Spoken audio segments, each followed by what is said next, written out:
Nu, man reāli ir atkarība no grāmatām. Lai jūs saprastu, es esmu vienmēr bijis cilvēks, kas ir protestējis pret lasīšanu, un šogad es sapratu, ka vaina jau nav grāmatās, vienkārši tās nebija manas īstās grāmatas. Es vienkārši vēlos padalīties ar savu stāstu, kā es sāku lasīt grāmatas, jo es ticu, ka ir daudzi, kas vēlās lasīt, bet vienkārši nezinu, ar ko sākt. Iznāca filma Maikalpotāji, uz kuras biju aizgājusi. Filma bija absolūti 10 no 10. Es uzzināju, ka Maikalpotājai ir vairākas daļas un vienkārši nopirku savu pirmo grāmatu. Un kaut kādu 2-3 mēnešu laikā es izlasīju pilnībā visas daļas Maikalpotājai. Agrāk, lai es izlasītu 350 lapas puses, god damn! Grāmatu žanrs, kas mani aizrauj, ir trilleris un mistērija. Tās grāmatas tiešām var noturēt manu uzmanību, kas tiešām pāris dienu laikā var izlasīt to grāmatu. Manuprāt, tas ir svarīgi apzināties, kurš žanrs tev patīk. Ja tev arī liekas, ka tev nepatīk lasīt, tu vienkārši neesi atradis savu īsto autoru vai īsto grāmatu.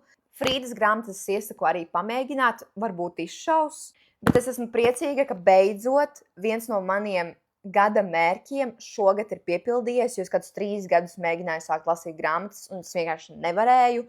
Un te nu mēs esam.